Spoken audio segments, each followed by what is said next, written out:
파리 소르본 대학 연구실. 지금 이 순간 한 프랑스 교수가 한국에서 온 누룩을 현미경 아래 놓고 있습니다. 30년 경력의 세계적 발효학자. 그는 지금까지 단 하나의 미생물만이 진리라고 믿었습니다. 하지만 그의 손에 든 600년 된 한국 누룩 안에는 300종의 미생물이 완벽한 조화를 이루고 있었습니다. MIT는 놀랐고 옥스퍼드는 데이터를 요청했으며 독일 학자는 이건 불가능하다고 반박했습니다. 서양 과학으로는 설명할 수 없는 한국의 600년 비밀. 통제하지 않는데 안정적이고 복잡한데 조화롭고 재현 불가능한데 매번 완벽합니다. 대체 한국 할머니들의 항아리 속에는 무슨 일이 일어나고 있는 걸까요? 52세 프랑스 교수가 한국의 작은 마을에서 발견한 충격적인 진실. 지금부터 그 이야기를 시작합니다.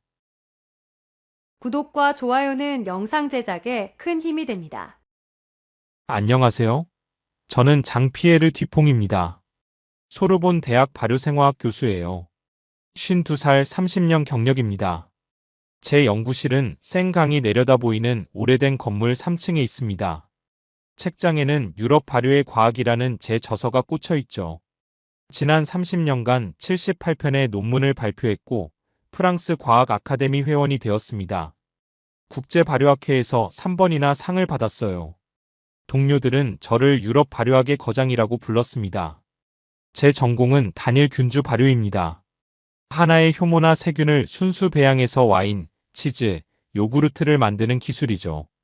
이게 현대 발효학의 핵심입니다. 통제 가능하고 예측 가능하며 무엇보다 과학적이에요. 제 실험실에서는 모든 변수를 정밀하게 측정하고 기록합니다. 저는 유럽 발효 기술이 세계 최고라고 확신했습니다. 프랑스의 와인, 이탈리아의 치즈, 독일의 맥주. 이 모든 게 정밀한 균주 선택과 온도 관리로 만들어지죠. 우리는 섭씨 0.1도 단위로 발효 온도를 조절합니다. 미생물 군집을 완벽하게 제어하는 거예요. 이것이 진정한 과학이라고 믿었습니다. 반면 아시아의 전통 발효는 비과학적이라고 생각했습니다. 수십 종의 미생물을 섞어서 발효시키는 방식. 온도도 제대로 관리하지 않고요. 재현성이 없다고 봤어요. 그저 오랜 관습일 뿐이라고 여겼습니다. 학회에서 일본 학자가 누룩에 대해 발표할 때도 별로 관심을 기울이지 않았어요. 어느 날 이메일이 한 통 왔습니다. 서울국제발효학회에서 기조연설을 해달라는 초청이었어요. 저는 처음엔 거절하려 했습니다. 아시아까지 가서 무얼 배울 게 있을까 싶었거든요. 그저 시간 낭비처럼 느껴졌습니다. 하지만 동료 교수들이 권했습니다. 국제적 명성을 높일 좋은 기회라고요. 학장도 대학의 위상을 높일 수 있다며 격려했습니다. 그래서 결국 수락했습니다. 유럽 발효 기술의 우수성을 보여줄 수 있겠다는 생각이 들었어요. 발표 준비를 시작했습니다.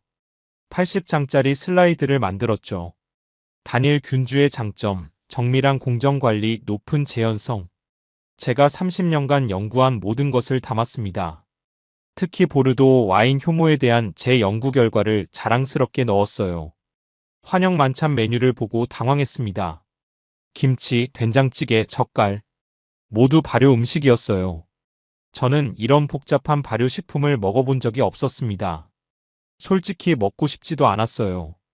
주최 측에게 서양식 메뉴로 바꿔달라고 요청할까 고민하기도 했습니다. 비행기표를 예약하면서도 생각했습니다. 이건 그냥 형식적인 방문일 뿐이라고요. 3일 정도 머물다가 파리로 돌아오면 그만이라고요. 제 생각이 바뀔 일은 없을 거라고 확신했습니다. 한국에서 배울 건 아무것도 없다고 믿었어요. 가방을 싸면서 제 저서 한 권을 챙겼습니다. 혹시 누군가 관심을 보이면 선물하려고요. 책 표지에는 자신감 넘치는 제 얼굴 사진이 실려 있었습니다. 유럽 발효학의 거장. 그게 제 정체성이었어요. 샤를 드골 공항으로 가는 택시 안에서 창밖을 바라봤습니다. 아름다운 파리의 거리. 에펠탑이 멀리 보였죠. 저는 이 도시를 사랑했습니다. 세계 문화와 과학의 중심이라고 믿었어요. 한국 같은 먼 나라가 파리를 따라올 수 있을까 싶었습니다. 공항 라운지에서 커피를 마시며 슬라이드를 다시 점검했습니다. 완벽했어요. 이 발표로 또 한 번 제 명성을 높일 수 있을 거라 확신했습니다. 한국에서 무엇을 보게 될지 전혀 몰랐습니다. 제 오만함이 산산조각 날 거라는 것도요. 인천공항에 도착했습니다. 비행 시간만 12시간이었어요. 피곤했지만 공항 시설에 놀랐습니다. 파리 샤를 드골 공항보다 깨끗하고 현대적이었어요. 입국 심사도 빠르게 진행됐죠. 공항을 나서자 주최 측에서 보낸 차가 기다리고 있었습니다. 고급 세단이었어요. 서울로 가는 고속도로는 넓고 잘 정비되어 있었습니다. 양쪽으로 고층 빌딩들이 늘어서 있더군요. 예상보다 훨씬 발전된 도시였습니다. 호텔은 강남이라는 곳에 있었습니다. 체크인을 하고 방에 들어가니 야경이 멋있었어요. 수많은 빌딩에 불이 켜져 있었죠. 파리와는 다른 역동적인 느낌이었습니다. 다음 날 아침 학회장으로 향했습니다. 코엑스라는 거대한 컨벤션 센터였어요. 규모에 또 한 번 놀랐습니다. 200명이 넘는 학자들이 모여 있었죠.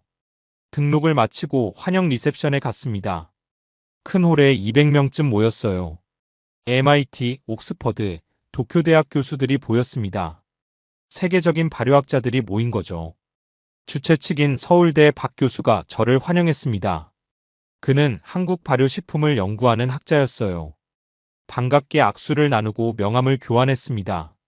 환영 만찬이 시작됐습니다. 테이블에 낯선 음식들이 올라왔어요. 빨간색 채소가 가득 담긴 그릇. 김치라고 했습니다. 하나 집어 먹어봤습니다. 입안이 화끈거렸어요. 맵고 시고 짠맛이 동시에 느껴졌습니다. 복잡한 맛이었죠. 제가 먹어본 서양 피클과는 완전히 달랐어요. 물을 벌컥 마셨습니다. 옆에 앉은 미국 MIT 교수가 웃으며 말했습니다. 처음엔 다들 그래요. 하지만 익숙해지면 중독성 있어요. 저도 3년 전 처음 한국 왔을 때 그랬거든요. 다음엔 된장찌개라는 음식이 나왔습니다. 갈색 국물에 두부와 채소가 들어있었어요. 냄새부터 강렬했습니다. 발효 냄새였죠. 한 숟가락 떠서 맛봤습니다. 깊고 복잡한 맛이었어요. 짠맛 뒤에 감칠맛이 느껴졌습니다. 이상하게도 자꾸 먹게 되더군요. 미국 교수가 말했습니다. 된장은 수백 종의 미생물이 만든 맛이래요. 단일 균주로는 절대 만들 수 없대요. 그 말이 귀에 걸렸습니다. 수백 종의 미생물이라니? 그게 어떻게 안정적으로 유지될 수 있을까? 젓갈이라는 음식도 나왔습니다. 발효시킨 생선이라고 했어요. 냄새가 너무 강해서 먹을 수가 없었습니다. 정중하게 거절했죠. 식사 마지막에 막걸리라는 술이 나왔습니다. 우유처럼 뽀얀색이었어요.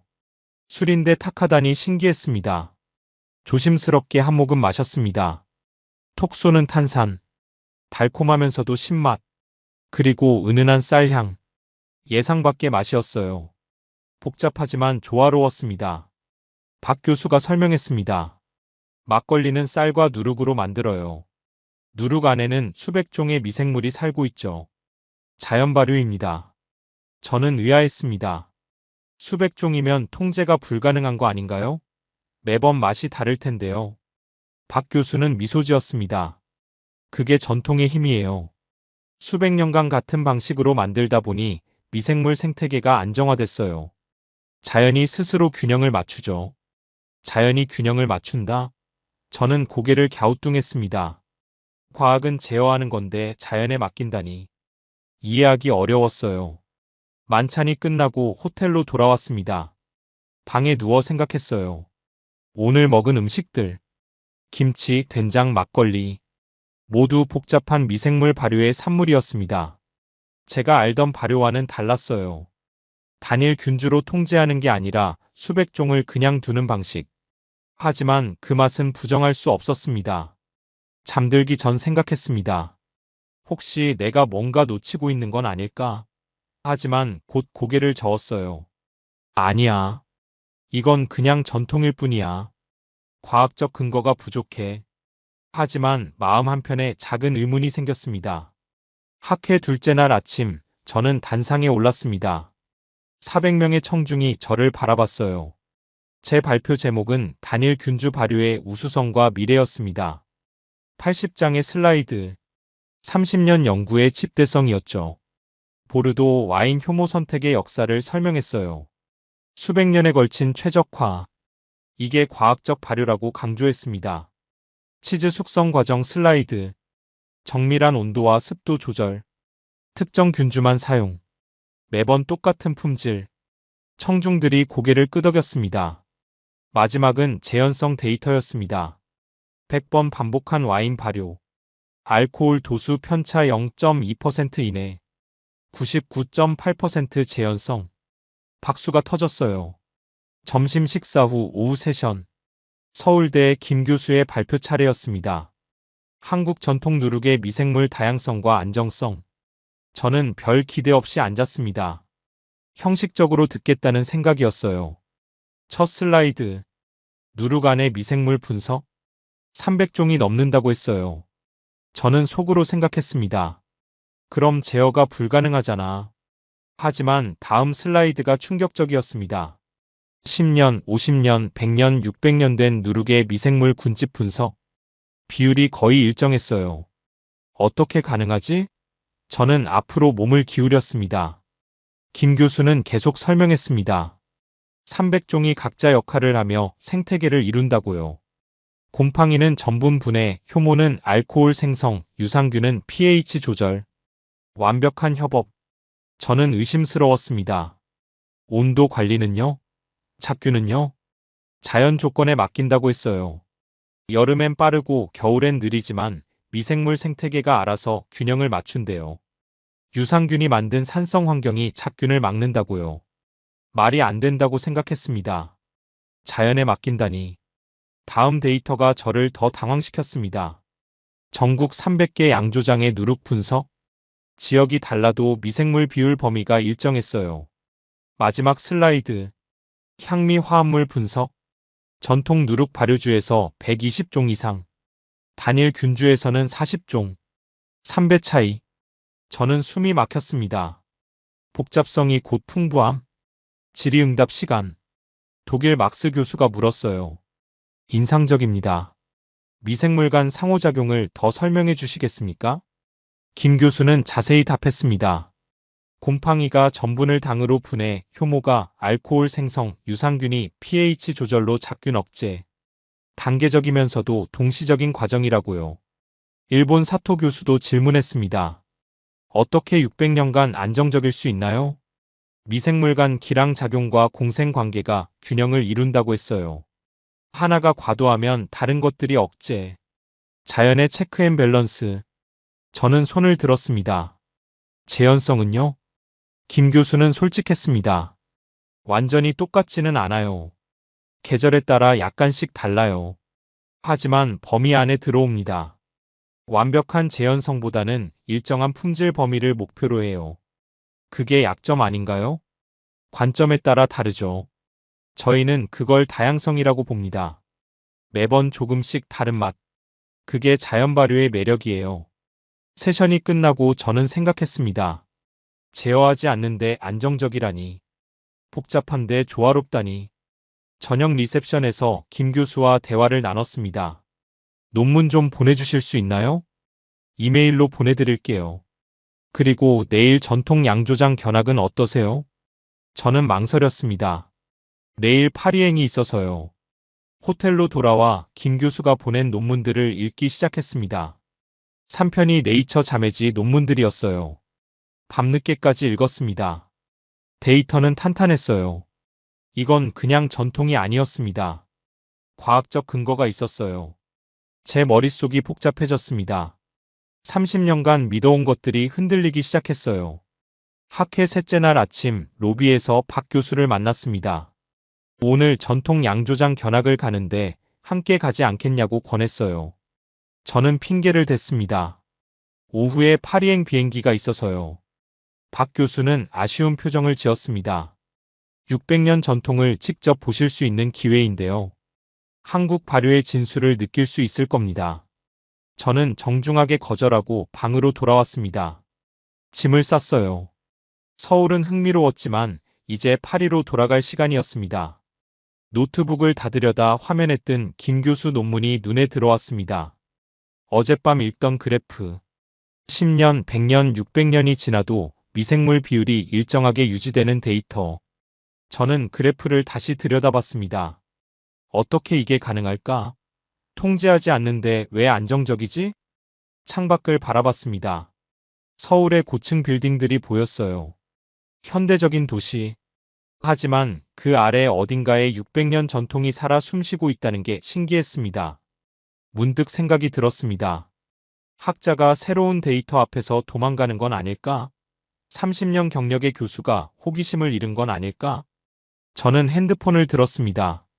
박 교수에게 전화를 걸었어요. 비행기를 내일로 바꾸겠습니다. 양조장 견학에 참여하고 싶어요.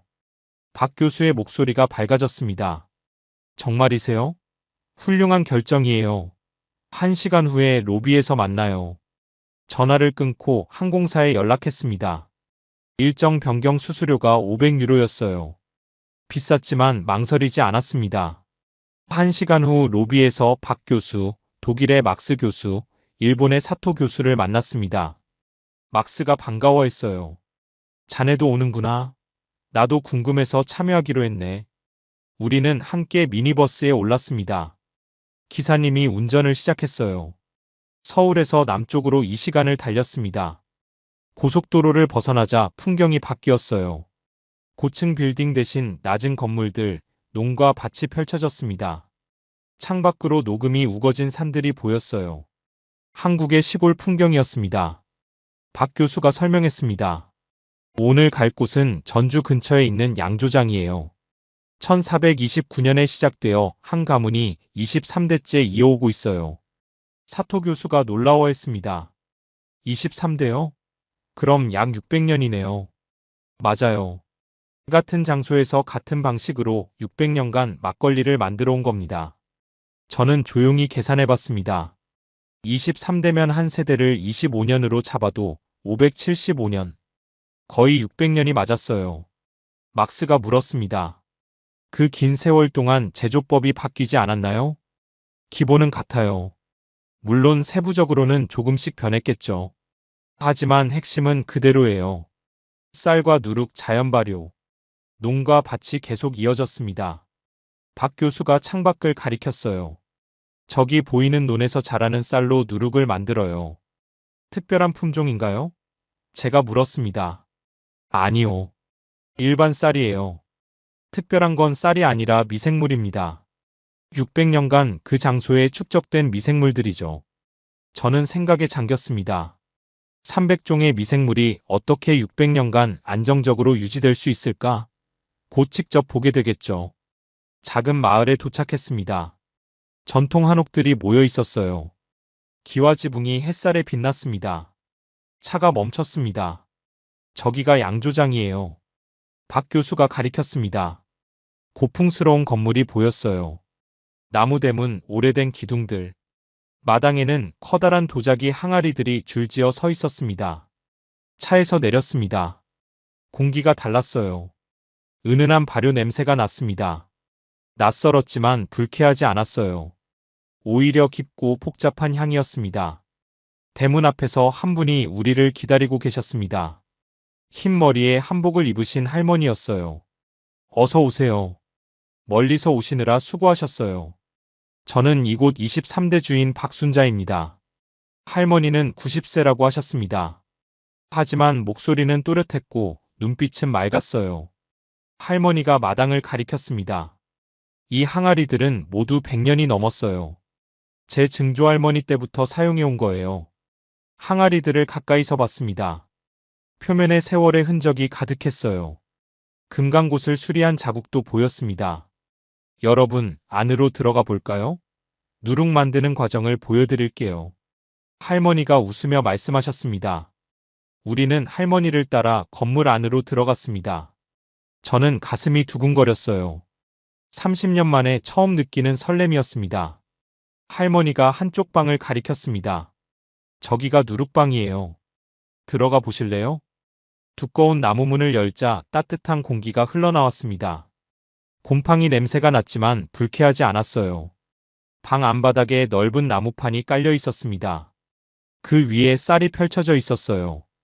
쌀알 표면에 하얀 균사가 자라고 있었습니다. 이게 누룩이에요. 할머니가 설명하셨습니다. 쌀을 쪄서 식힌 다음 여기 펼쳐놓으면 3일 정도 지나 곰팡이가 피어나요. 저는 무릎을 꿇고 자세히 관찰했습니다. 균사가 쌀알을 감싸고 있었어요.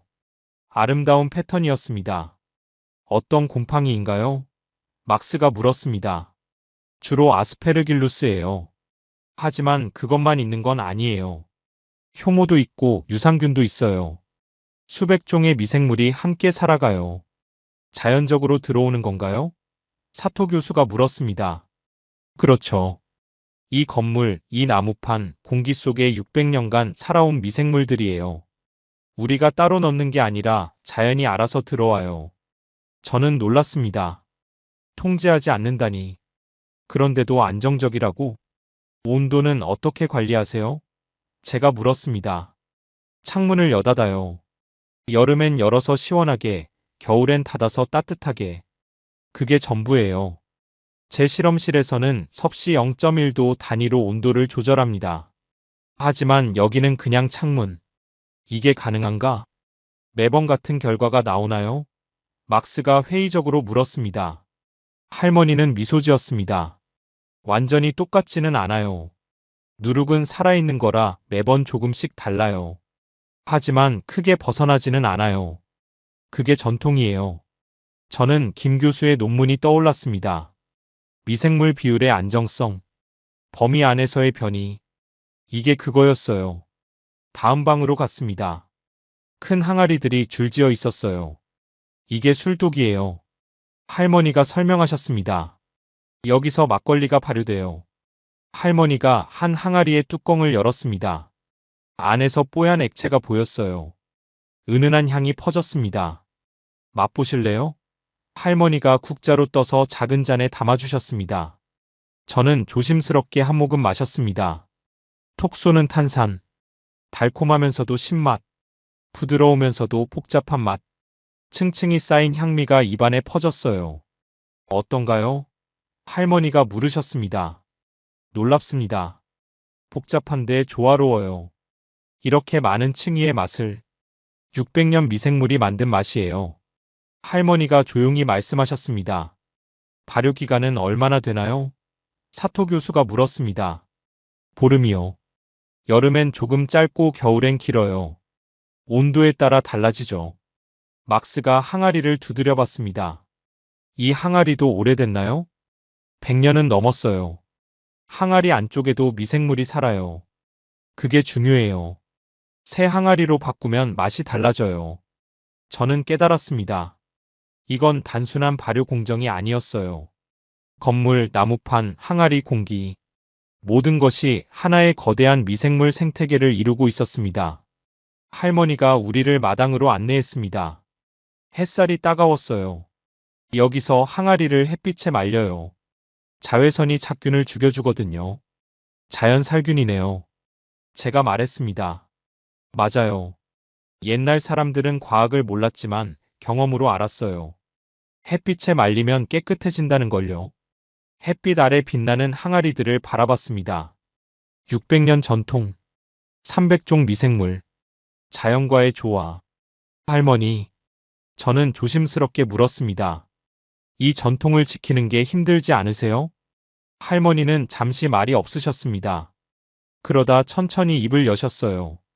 힘들죠. 젊은이들은 이런 일을 배우려 하지 않아요. 돈도 안 되고 힘들기만 하니까요. 제 자식들도 도시로 나갔어요. 그런데 왜 계속하시나요? 할머니가 하늘을 올려다보셨습니다. 이건 우리 할머니, 증조할머니가 지켜온 거예요. 600년을 이어왔어요. 제가 끊을 순 없어요. 제 책임이에요. 그 말에 가슴이 먹먹해졌습니다. 이건 단순한 일이 아니었어요. 사명이었습니다. 저는 과학자로서가 아니라 한 인간으로서 숙연해졌습니다. 파리행 비행기 아니었습니다. 12시간의 긴 비행. 창밖으로 구름이 흘러갔어요. 노트북을 펼쳤습니다. 화면에는 지난 30년간 제가 발표한 논문 목록이 떠 있었어요. 78편. 모두 단일 균주 발효에 관한 연구들이었습니다. 박순자 할머니가 따라준 막걸리 맛이 아직도 입안에 남아 있었습니다. 그 복합적인 층이 300종 미생물이 만들어낸 조화. 단일 균주로는 절대 만들 수 없는 깊이였어요. 파리에 도착했습니다. 샤를 드골 공항. 익숙한 풍경. 하지만 뭔가 달라 보였습니다. 연구실로 곧장 갔습니다. 책장에 꽂힌 제 저서들이 보였어요. 유럽 발효의 과학. 그 자신감이 이제는 오만으로 느껴졌습니다. 다음 날 아침 연구팀 회의를 소집했습니다. 박사과정 학생 3명, 박사 후 연구원 2명이 모였어요. 저는 솔직하게 말했습니다. 한국에서 충격적인 것을 봤어요.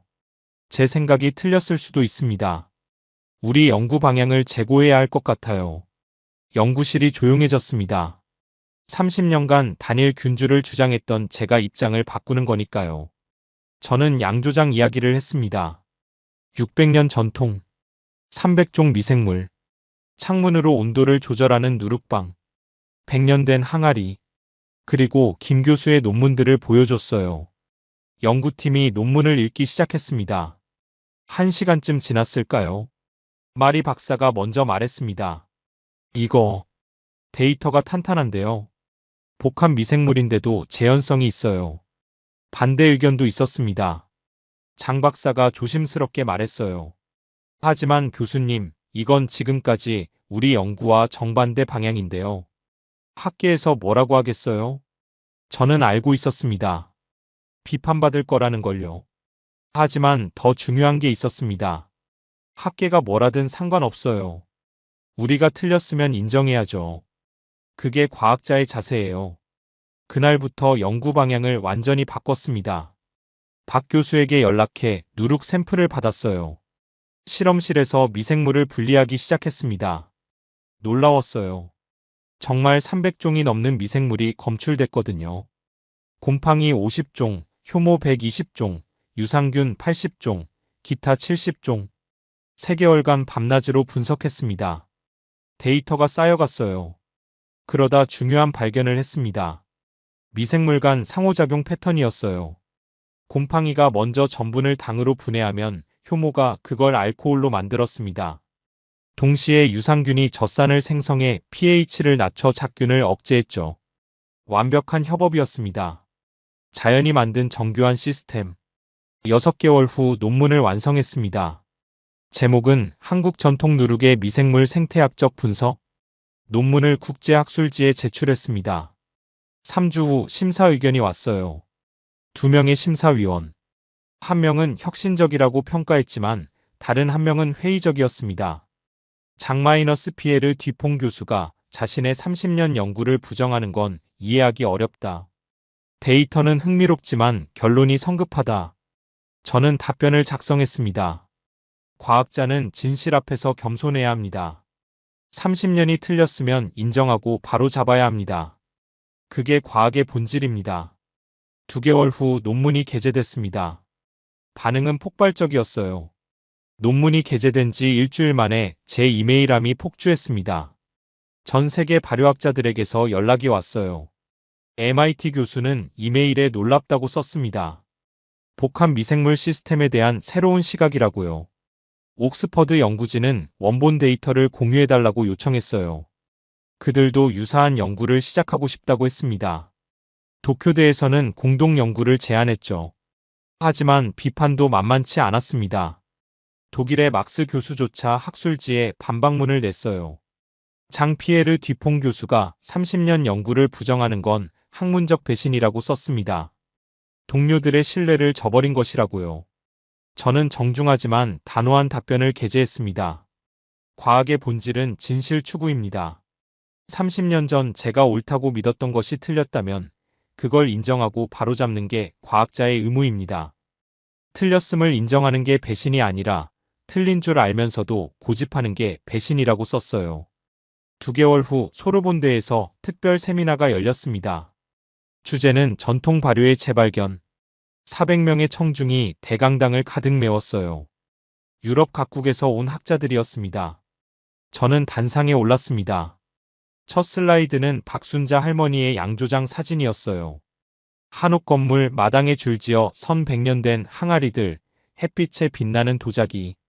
저는 600년 전통이 만든 미생물 생태계를 설명했습니다.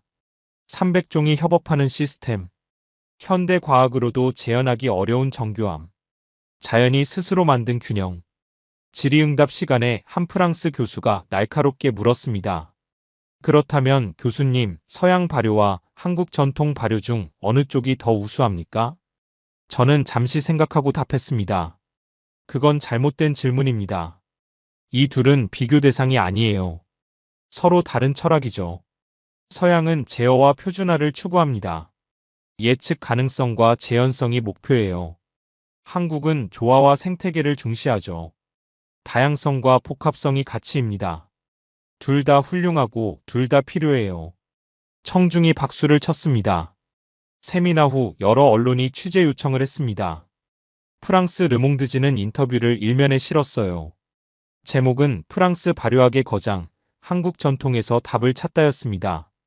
영국 BBC에서 다큐멘터리 제작을 제안했습니다. 저와 함께 한국을 방문해 전통 양조장들을 촬영하고 싶다고 했어요. 유럽 시청자들에게 한국 발효 문화를 소개하겠다고요. 저는 박 교수에게 연락했습니다. 다시 한국에 가고 싶다고, 이번에는 더 많은 것을 배우고 싶다고 말했어요. 3개월 후 저는 다시 인천공항에 내렸습니다. 이번에는 BBC 촬영팀과 함께였어요. 6명의 스태프가 동행했습니다.